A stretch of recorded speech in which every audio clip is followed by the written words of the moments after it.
നല്ല alcoholic vibe. എൻ്റെ കയ്യിൽ ഒരു 100 ബാക്കി പൈസ വന്നിട്ട് ഒരു ആരാട്. ബാക്കി ഞാൻ ഇവിടെ സെറ്റ് ചെയ്യാൻ എൻ്റെ പൈസയൊന്നും ഇല്ല. ഏയ് പൈസ അല്ലേ ഇരിക്കണോ 10-200 തരാൻ.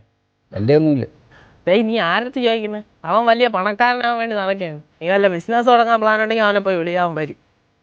ഈ ഉറുമ്പ് കൂടെ വയ്ക്കുമ്പോൾ പൈസ വിട്ടിട്ട് ഒരു കാര്യമില്ല. നമുക്ക് ജീവിതത്തിൽ സന്തോഷമാണ് വരുന്നത്. പാവപ്പെട്ടവൻ എന്നും പാവപ്പെട്ടവനായിട്ടിരിക്കാൻ വേണ്ടി ആരോ എന്നോ പറഞ്ഞൊരു വേസ്റ്റ് സെൻറ്റൻസാണ് നീ ഇപ്പോൾ പറഞ്ഞത്. 10 പൈസ കൈയെടുക്കാനില്ലാത്ത മറ സ്ഥിരം ഡയലോഗ്. ഈ ചിന്താഗതിയൊക്കെ അങ്ങ് മാറും. എപ്പോഴാണെന്നറിയാമോ?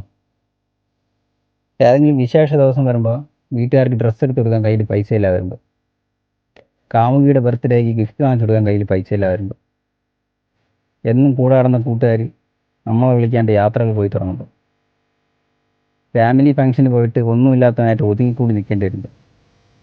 ഇതൊക്കെ പറഞ്ഞത് ശരി തന്നെ, സന്തോഷം തന്നെ വലുത്. പക്ഷേ ഇപ്പോൾ സ്നേഹവും സന്തോഷമൊക്കെ പൈസ കൊടുത്ത് വാങ്ങിക്കേണ്ട അവസ്ഥയാണ്. ആദ്യം ആവശ്യത്തിലധികം പൈസ കയ്യിലുണ്ടാകും, എന്നിട്ട് പറഞ്ഞു പണമല്ല വലുത്, സന്തോഷം എന്ന് പറയുന്നത്. നീ ഇത്രയും കിടന്ന് പറയണല്ലേ.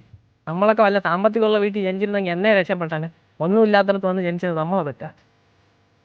നീ ഒന്നുമില്ലാത്തത് ജനിച്ചത് നിൻ്റെ തെറ്റല്ല. പക്ഷെ നീ ഒന്നുമില്ലാത്തവനായിട്ട് മരിച്ചാൽ അത് നിൻ്റെ മാത്രം തെറ്റ്. ആ തെറ്റെന്തായാലും ഞാൻ ചെയ്യില്ല.